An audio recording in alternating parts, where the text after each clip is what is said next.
This issue with my dad has been a year and a half in the making. He went into the hospital to have a knee replacement a year and a half ago.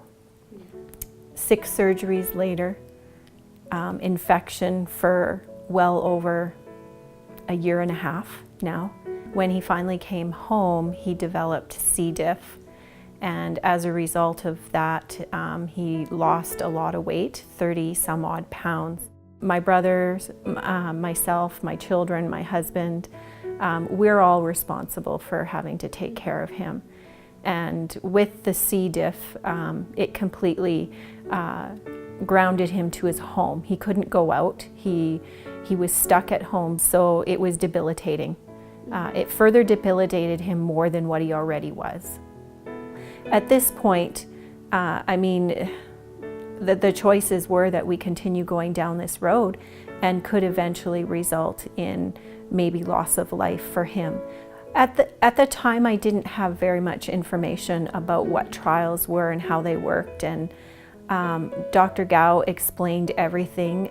She put it in terms that not only myself and my family understood, but terms that my dad understood. She had mentioned it was a trial procedure. So we got in to see Dr. Gao relatively quickly based on the severity of his C. diff, and she approved him right away for the fecal transplant process. At the time, he was under the care of an infectious disease specialist, and so that's when he got referred to me, and we sort of started looking into whether fecal transplant could be a good option for him. And so we had a very long discussion, and we sort of discussed about sort of the potential long-term implications and so on, and we went ahead with it, and not surprisingly, after the first treatment it didn't really work, and we had to go back on the antibiotic, and then we had to go into a second treatment, and then very interestingly, after the second treatment he started to get better.